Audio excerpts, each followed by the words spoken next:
A independência do juiz, o Pacto de Campeche, que é uma carta de intenções produzida pela Federação Latino-Americana de Magistrados, a FLAM, e ainda a estrutura e a organização do associativismo internacional, são os destaques do Brasil Justiça desta semana. O nosso entrevistado é o juiz do Poder Judiciário de Pernambuco, Rafael de Menezes. Magistrado há 19 anos, já foi diretor da FLAM e na MB ocupou o cargo de diretor da Secretaria de Relações Internacionais. Doutor Rafael, muito obrigada pela sua presença aqui no programa da MB, o Brasil Justiça. Obrigado, Renato. O prazer é meu. Espero contribuir aí com informações, com notícias em relação ao associativismo no continente e no mundo. Doutor Rafael, para o senhor, existe independência no Poder Judiciário?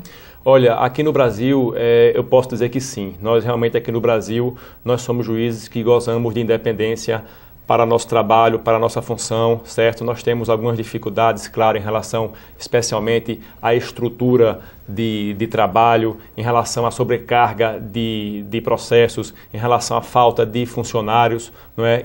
Também em relação à carência de juízes, uma lei processual muito cheia de recursos, enfim. Mas em relação à independência, Renata, em relação a poder julgar livre de pressões do poder econômico, do poder político, eu diria que sim, especialmente os juízes de primeiro grau, não é, que estão mais distantes, digamos assim, das cúpulas dessa pressão do poder executivo.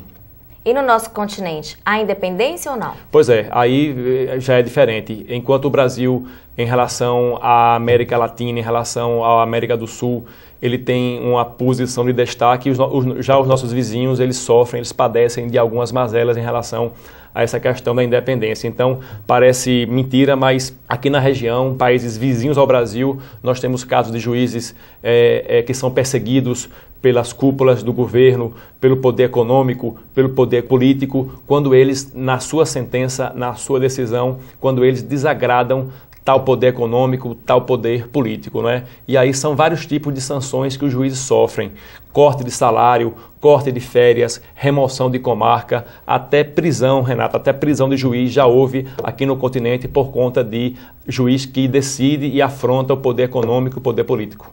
Um caso que a gente pode contar foi o da juíza Maria Afiuni da Venezuela, né? Perfeito. A colega Maria de Lourdes Afiuni da Venezuela foi um caso emblemático porque durante muito tempo ela esteve presa pelo regime presidencial da Venezuela, né, do falecido Hugo Chávez, e foi um caso que repercutiu muito na região porque ela, embora presa, ela conseguia se comunicar com a opinião pública, com a sociedade pelas redes sociais. E ela realmente pedia ajuda, pedia intervenção, porque ela tinha decidido liberar um empresário que havia remarcado os preços. E na Venezuela vigorava o regime de congelamento de preço, não é? Um congelamento artificial do governo.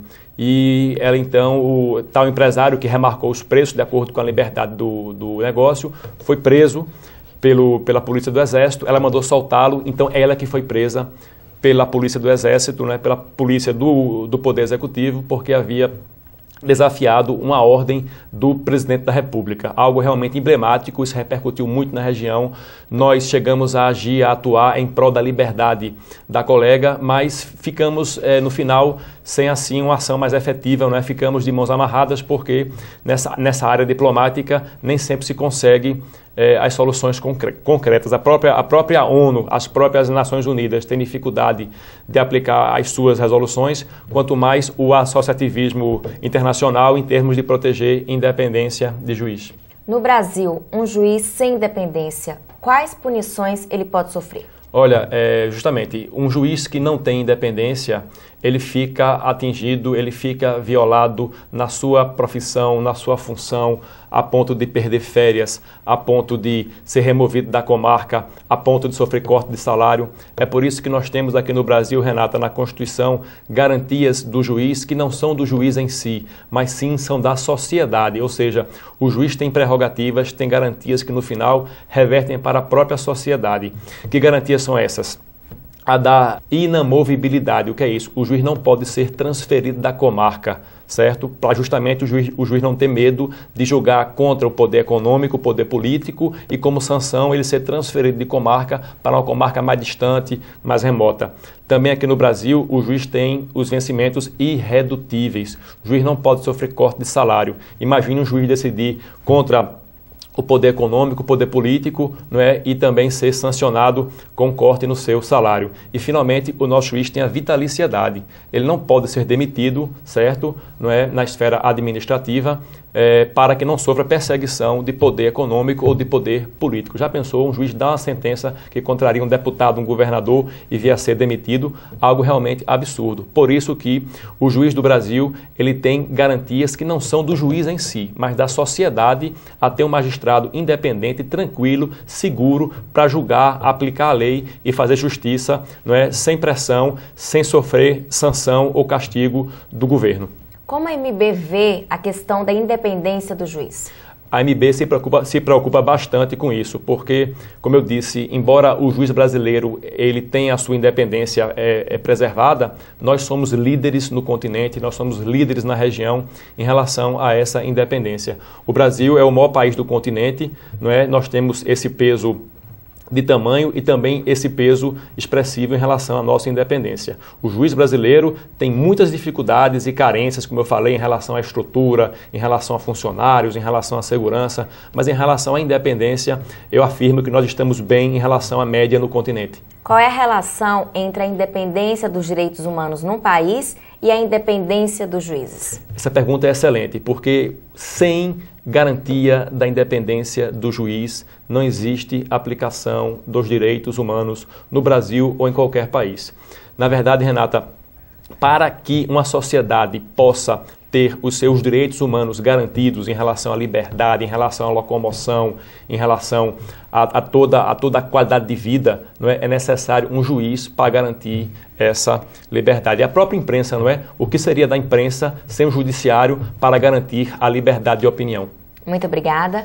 No próximo bloco, o juiz do Poder Judiciário de Pernambuco, Rafael de Menezes, vai falar do Pacto de Campeche, que é uma carta de intenções produzida pela Federação Latino-Americana de Magistrados, AFLAM. Não sai daí, a gente volta rapidinho. Até o dia 27 de abril estão abertas as inscrições para o seminário Refúgio, Infância e Juventude, promovido pela Escola Paulista da Magistratura, em parceria com a Coordenadoria da Infância e da Juventude do Tribunal de Justiça de São Paulo. O evento será realizado no dia 8 de maio, no Fórum João Mendes Júnior, em São Paulo. São oferecidas 200 vagas presenciais e 600 à distância, para magistrados, servidores do Tribunal de Justiça de São Paulo, integrantes do Ministério Público, da Procuradoria e da Defensoria Pública. Os interessados deverão preencher a ficha de inscrição no site www.epm.tjsp.jus.br. Mais informações nos telefones 11 2171 4801 e 2171 6636.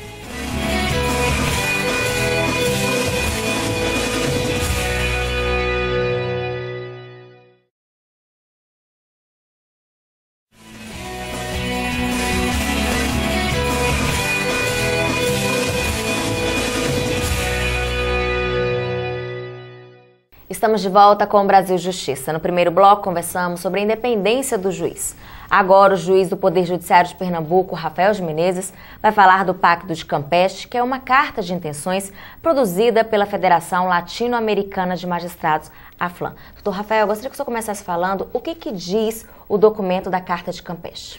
Muito bem. A Carta de Campeche leva esse nome porque é a cidade no México onde ela foi elaborada, onde ela foi redigida. A Carta de Campeche é fruto de vários anos de discussão, de amadurecimento das associações de magistrados do continente em relação às necessidades de trabalho do juiz no continente para poder bem desempenhar, bem exercer o seu papel. Então, após vários anos de discussões, de minutas, de projetos, com a participação expressiva do Brasil, da MB, na época, o documento definitivo ele foi elaborado e foi aprovado, não é, nessa reunião em 2008 no México, em Campeche, e o documento está disponível para consulta de qualquer magistrado e interessado. Quais são os principais assuntos abordados na Carta de Campeche? Bom, a Carta de Campeche, ela reúne, como eu disse, as condições mínimas necessárias, fundamentais para o trabalho do juiz. O que um juiz precisa para poder desempenhar o seu papel, não é, com segurança, com transparência, com eficiência, enfim. O que um juiz precisa dispor para aplicar justiça, por exemplo? Para garantir a lei. estrutura de trabalho, segurança, educação, funcionários. Então, são sim temas importantíssimos. Não basta ser juiz, Renata, é preciso estudar, se aperfeiçoar sempre. A Carta de Campeche prevê o estudo, a formação do magistrado, também prevê a independência em relação às suas garantias funcionais, também a questão da segurança do juiz, também em relação à estrutura de trabalho, enfim, condições mínimas de trabalho do juiz para desempenhar bem o seu papel no seu país. Como a Carta de Campeche pode se tornar realidade? Veja bem, desde 2008, nos últimos anos, a AMB com os demais países que integram essa organização continental, nós temos diligenciado junto aos organismos internacionais, em especial a OEA, a Organização dos Estados Americanos, e junto também aos governos executivos dos nossos países, para que a Carta de Campeche se torne um tratado internacional a ser assinado e ratificado pelos países do continente e venha então a se tornar lei. Quer dizer, a Carta de Campeche, com a força de um tratado internacional encaminhado pela OEA, Organização dos Estados Americanos, com apoio dos governos, dos poderes executivos dos países, vai se tornar lei, a nível de tratado internacional, com tais garantias de trabalho e de segurança e de independência para o juiz. Quais outros ganhos o Pacto de Campeche ele pode trazer para o judiciário brasileiro caso se torne um tratado internacional? Pois é, muita coisa do que já existe na Carta de Campeche, o juiz do Brasil já dispõe, já conta no seu trabalho, mas muita coisa falta ainda. Nós temos o que avançar, em especial em relação à formação, em relação à segurança, também em relação à estrutura de trabalho. E isso a Carta de Campeche prevê. Segurança para o juiz e sua família desempenhar a sua função, estrutura com funcionários, com fóruns condizentes, enfim. E também a questão da formação, porque o juiz, na sua rotina de trabalhar, de processo, audiência, sentença, ele às vezes não tem tempo para parar e estudar e se reciclar. E esse papel de reciclagem do juiz, que as escolas de magistratura estão desempenhando, é importantíssimo, porque o juiz, não é porque é magistrado que ele pode se acomodar. Não, ele precisa se atualizar, se aperfeiçoar sempre. A Carta de Campeche também aborda a questão previdenciária e remuneratória dos magistrados? Sim, também aborda, porque nós entendemos que a questão da remuneração dos vencimentos do juiz, os vencimentos confortáveis, os vencimentos dignos, que permitam ao juiz trabalhar sem estar preocupado com contas no fim do mês, sem estar preocupado com saúde e educação dos seus filhos, isso integra também a política de independência do juiz. Um juiz precisa ganhar bem, é necessário que ele tenha uma boa remuneração para que ele não fique no fim do mês preocupado com despesas domésticas que no final afetam a sua própria tranquilidade no julgar. Ninguém vai enriquecer na magistratura, mas o juiz precisa ter um salário digno, confortável, para que ele leve um padrão de vida de classe média e de tranquilidade para sua família. E também, Renata, em relação à previdência, o magistrado precisa saber que vai contar com a previdência integral quando se aposentar, porque o juiz ele tem muitas limitações. Na sua vida profissional, o juiz não pode exercer outra atividade. O juiz não pode advogar, não pode ter comércio, não pode exercer política partidária. Então, a única função que o juiz pode fazer, além da magistratura, é justamente ensinar o magistério. E aqui no Brasil, não é novidade, o magistério é uma carreira pouco reconhecida, pouco valorizada. Então, o juiz, além de magistrado, só pode ser professor. Então, é importante que ele tenha um salário justo, uma remuneração confortável e também uma previdência integral, bancada pelo Estado, para quando ele se aposentar, ter conforto na sua velhice.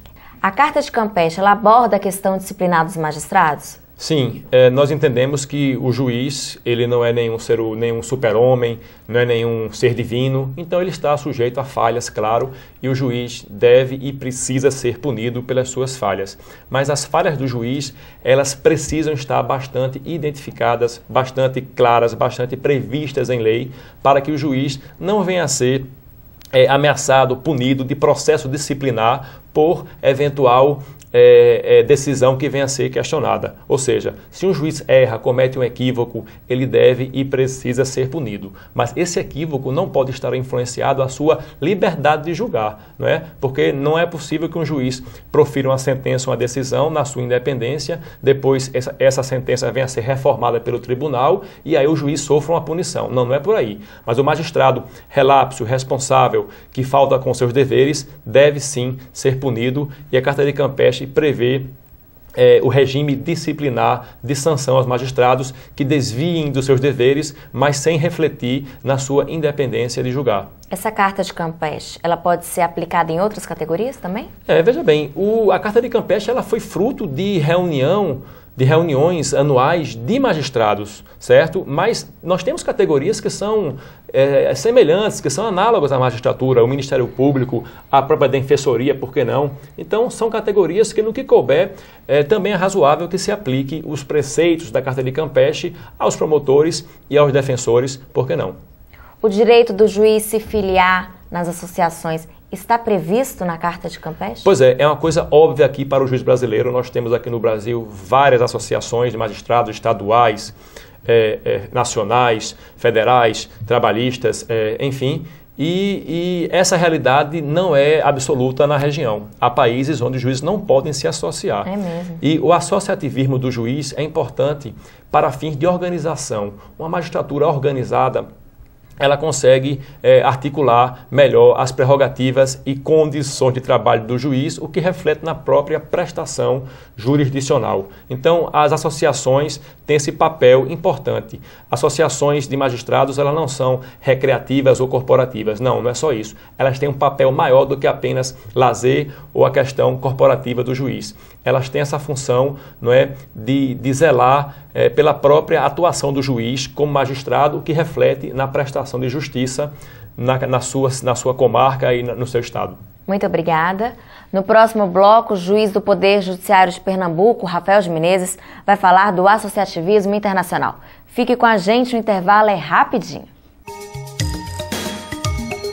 Ser juiz do Espírito Santo é tão difícil quanto qualquer outro estado da federação, porque além da jurisdição que temos que atender, às questões sociais que envolvem toda a magistratura, especialmente aqueles que atendem na vara da infância e juventude, violência doméstica e questões familiares.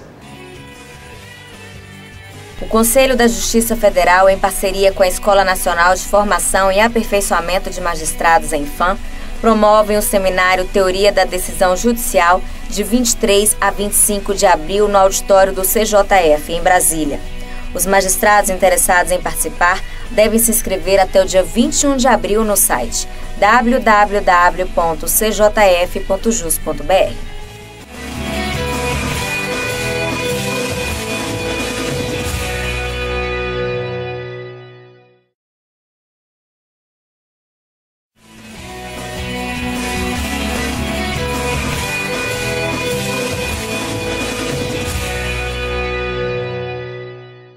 Estamos de volta com o programa DMB o Brasil Justiça. Nos 2 blocos anteriores, conversamos sobre a independência do juiz e o Pacto de Campeche, que é uma carta de intenções produzida pela Federação Latino-Americana de Magistrados, a FLAM. Agora, o juiz do Poder Judiciário de Pernambuco, Rafael de Menezes, vai falar do associativismo internacional. Doutor Rafael, como é que se organiza o associativismo internacional? Olha, nós temos, Renata, a nível latino-americano, a FLAM, que é a Federação Latino-Americana de Magistrados. A FLAM, ela tem sede na Argentina, certo? E ela reúne os países do continente, América do Sul e América Central. A FLAM se reúne todo ano em assembleias centrais, onde são discutidos temas cuja prioridade é realmente a independência do juiz. Então, a nível continental, nós temos a FLAM. A nível mundial, nós temos a UIM, União Internacional de Magistrados, ou IAJ, Associação Internacional de Juízes. Pois bem, essa organização, o IM ou IAJ, tem sede em Roma, é uma organização internacional, hoje ela possui 80 países filiados, quer dizer, juízes de associações de 80 países de todos os continentes, inclusive da Ásia, inclusive da Oceania, e a UIM ela se reúne 2 vezes por ano. Ela se reúne no primeiro semestre de cada ano, junto com a FLAM, e se reúne sozinha no segundo semestre de cada ano. Qual é a efetividade do associativismo internacional? Olha, não é fácil, certo? Não é fácil até porque podemos comparar com a própria ONU, com as próprias Nações Unidas, né? Nós acompanhamos o noticiário e há várias decisões da ONU que não são cumpridas pelos países aí afora, como Venezuela, ou como Israel, não é? Nós temos aí conflitos internacionais que a ONU não resolve. Então, claro que a FLAM ou a OIM não tem pretensão de ser xerife da magistratura, nós não temos sanção, nós não temos exército, não é? Mas o que existe em termos de organização, o que existe em termos de contato de magistrados a nível internacional, são tais duas organizações, elas possuem décadas já de existência, já são bastante estáveis, então isso é importantíssimo para fins de contato, troca de experiência, não é? E de ajuda recíproca entre os magistrados de vários países. O Brasil ele exerce alguma liderança na FLAM ou na OIM? Sim, o Brasil ele é fundador da OIM. A OIM, quando foi fundada na Áustria, não é? O Brasil foi um dos seus fundadores, inclusive nós somos um dos países que mais tem delegados representando o Brasil na OIM, porque nós somos fundadores dessa organização internacional que tem sede em Roma, e o Brasil, nos encontros anuais da OIM, nos encontros frequentes da OIM, o Brasil possui 6 delegados, 6 representantes, então a AMB ela realmente ocupa um espaço expressivo na OIM. E na FLAM também nós temos grande liderança, porque o Brasil é o maior país do continente, o maior país da América Latina, nós temos um judiciário independente, um judiciário estável em relação ao dos colegas vizinhos, não é? E também nós temos uma AMB com 14 mil associados, o que é um peso, o que é uma referência, o que é, sem dúvida, algo relevante, algo que chama atenção. Então, nas duas organizações, tanto na Mundial como na Latino-Americana, o Brasil e a AMB ocupam um espaço de relevância. Neste ano, o Brasil vai receber o evento da OIM em novembro, em Foz do Iguaçu, sob a sua coordenação. 200 magistrados de 80 países são esperados, é isso mesmo? Perfeitamente. Esse convite foi feito ano passado pela AMB, né, para que a reunião esse ano fosse aqui no Brasil, e foi aceito pela Assembleia Geral, então estamos muito orgulhosos. O evento será de 8 a 14 de novembro, em Foz do Iguaçu, no Paraná. Não é? Vamos tratar no evento de independência do juiz, sem dúvida é a principal bandeira das associações de magistrados, mas também teremos nesse evento da OIM em novembro 4 comissões temáticas, uma de direito penal, outra de trabalho, civil e constitucional, penal, civil, trabalho e constitucional. Essas 4 comissões vão discutir temas acadêmicos, temas jurídicos, enquanto a Assembleia Geral se debruça mais na questão da independência. Antes disso, Renata, antes de novembro, né, que é a reunião mundial da OIM, teremos agora em abril, não é, de 27 a 30 de abril, a reunião da FLAM, não é, da Federação Latino-Americana, e nesse evento da FLAM, o grupo ibero-americano da OIM também vai se reunir. Então, a OIM se reúne 2 vezes por ano, uma vez em cada semestre. Primeiro semestre, juntamente com a FLAM, e no segundo semestre, independente, todo o Conselho Central da OIM. Qual é o projeto que a AMB está atuando na área internacional em benefício dos magistrados? Essa também é uma boa pergunta. Às vezes os colegas não entendem, não valorizam o trabalho da diretoria internacional da AMB, porque realmente ele às vezes é exercido no exterior e o Brasil ajuda mais do que é ajudado, por vezes, pela nossa referência. Porém, Renata, há vários casos, há vários exemplos, não é, em que nós também somos ajudados e a diretoria internacional ela contribui diretamente com o associado, com o magistrado brasileiro. Casos de acidente, casos, não é, de doença envolvendo magistrados no exterior, nós podemos agir de alguma forma diplomática com apoio, porque nós temos os contatos nesses países dos colegas que são lideranças nas suas respectivas associações. E de modo mais preciso, nós estamos nesse momento trabalhando juntamente com Porto Rico e com Panamá numa carta específica sobre segurança dos magistrados. O Brasil tem independência do juiz? Tem, mas nós sofremos de modo muito duro há pouco tempo, perdemos uma colega no Rio de Janeiro, perdemos também um colega no Espírito Santo alguns anos atrás, enfim, nós temos tido casos de homicídio praticado contra magistrado no exercício da função. Então, a questão da segurança ela não pode esperar. E aí nós estamos já atuando diretamente em relação a essa regra de segurança, condições mínimas para o juiz de trabalho de segurança, e vamos correr com isso junto aos organismos internacionais para que vire lei nos países do continente. Muito obrigada. Chegou a hora da gente conhecer no quadro Vida de Juiz um pouco da trajetória dos magistrados. Eu sou Maria Zuila Lima Dutra, sou juíza do trabalho do TRT da 8ª Região, atuando na cidade de Belém. Eu escolhi ser magistrada porque, para mim, é um caminho que me leva a contribuir para a promoção da paz social, à medida que eu concilio os conflitos nas audiências. E a dica para quem quer ser magistrado é amar o próximo, amar o outro, defender os direitos humanos, estudar bastante e seguir este caminho, que com certeza será muito feliz e muito útil à sociedade. Agradeço ao juiz Rafael de Menezes pela entrevista. Foi meu prazer, estou à disposição para qualquer esclarecimento na MB. Um abraço grande. Nosso programa termina aqui. Se você quiser participar, escreva para o nosso e-mail brasiljustiça@amb.com.br. Muito obrigada pela sua companhia e até o próximo. Não levanta não.